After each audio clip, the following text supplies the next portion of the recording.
Joining me is the Shadow Cabinet Secretary, former Speaker in the House of Representatives, Andrew Wallace. Thanks for your time.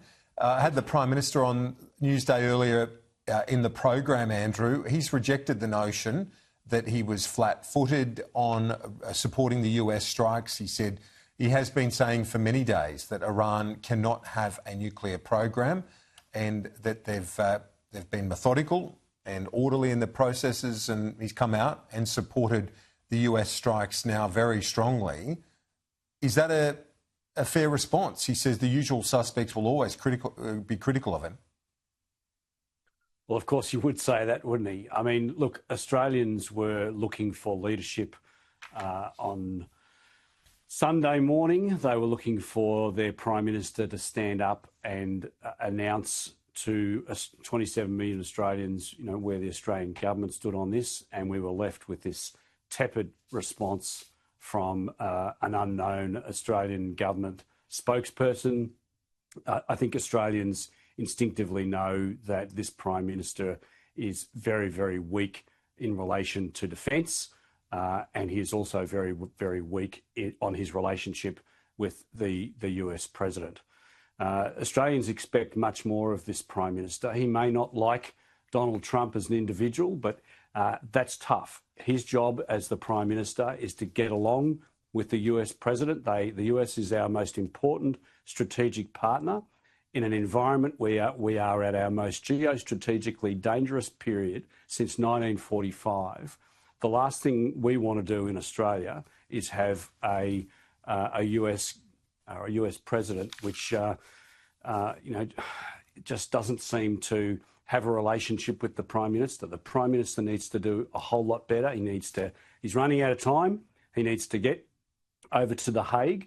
It's very, very important. The President has indicated that he wants to hold a meeting with non-NATO partners like New Zealand, Australia and Japan, and yet the Prime Minister is thumbing his nose and saying, I'm not going.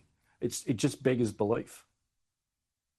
Well, he also pointed out that the Korean and Japanese leaders aren't there either. So I did put that to him, and he said, well, the Indo-Pacific three of the four leaders aren't there. So it's about NATO. He'll find another time to meet with the President. And further to that, Andrew Wallace, you've got Treasurer Chalmers. He's meeting with Treasury Secretary Besant tomorrow. So those connections remain between the Trump administration and the Albanese government, don't they?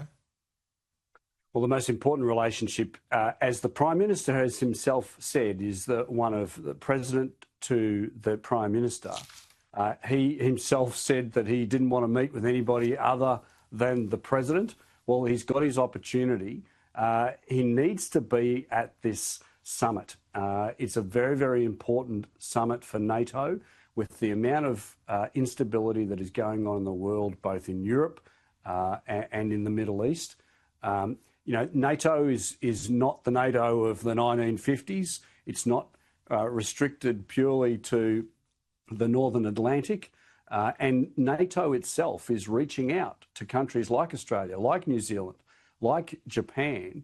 And it's very important that we seize that opportunity, particularly when NATO's effectively holding out an olive branch to us to get more involved. 5 years ago, I was part of the NATO Parliamentary Assembly, and NATO weren't really all that interested in what was happening in the Pacific. But I tell you what, he cops flack. He says that he cops flack for travelling, and then doesn't cops flack for not going to this summit. Well, that's tough. He's the Prime Minister. There are going to be people who criticise him one way or the other. That comes with the territory.